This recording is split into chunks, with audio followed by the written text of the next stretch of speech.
मुंबई अहमदाबाद महामार्गावर सध्या भयानक ट्रॅफिक पाहायला मिळते। मागील 1 महिन्यापासून या महामार्गाचे हाल बेहाल झालेले आहेत।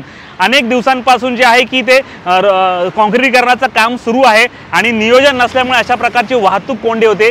ही दृश्य जी आहे आम्ही चालत्या गाडीतून घेतलेली आहेत। ही दृश्य केवळ वसई फाटा ते पेल्लार पर्यंतची आहेत।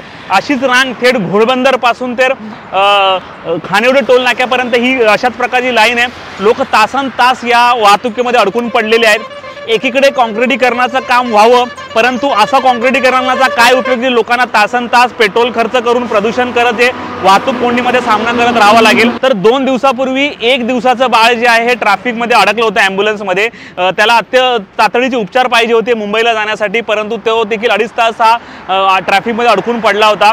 अशाच प्रकारचे हाल बेहाल आहेत। आम्ही आज जे आहे जे पालघरचे खासदार राजेंद्र गावित यांनी सीपी कार्यालयामध्ये बैठक बोलवली आहे आणि ह्या ट्रॅफिकचा किंवा याचं काय नियोजन करता येईल, परंतु ही बैठक आत्ता बोलवून काय फायदा, कारण 1 महिन्यापासून हे काम सुरू आहे। वास्तविक पाहता ही जी हेवी व्हेकल आहेत ही वाडा मनोर साइडून फिरवली पाहिजेत की जेणेकरून याचा लोड जो आहे कमी होईल। काही वाहनं जी आहे कामन भिवंडी रोडवरून सोडली पाहिजेत, परंतु वाहतुकीचं कुठलंही नियोजन नाही, ठेकेदाराचं कुठलंही लक्ष नाही। त्यामुळे लोकांचे हाल बेहाल आहेत। लोकांना एअरपोर्टला जायचं असेल तर 8-8 तास आधी निघावं लागतं। लोकांना ठाण्याला जायचं असेल तर लोक 5-5 तास आधी निघतात। बिचारे लोक अनेक जण रॉंग साइडून येतात, परंतु त्यांच्यावर देखील पोलीस कारवाई करत असतात, कारण ट्रॅफिकमध्ये थांबायचं किती, मोठ्या गाड्या आहेत।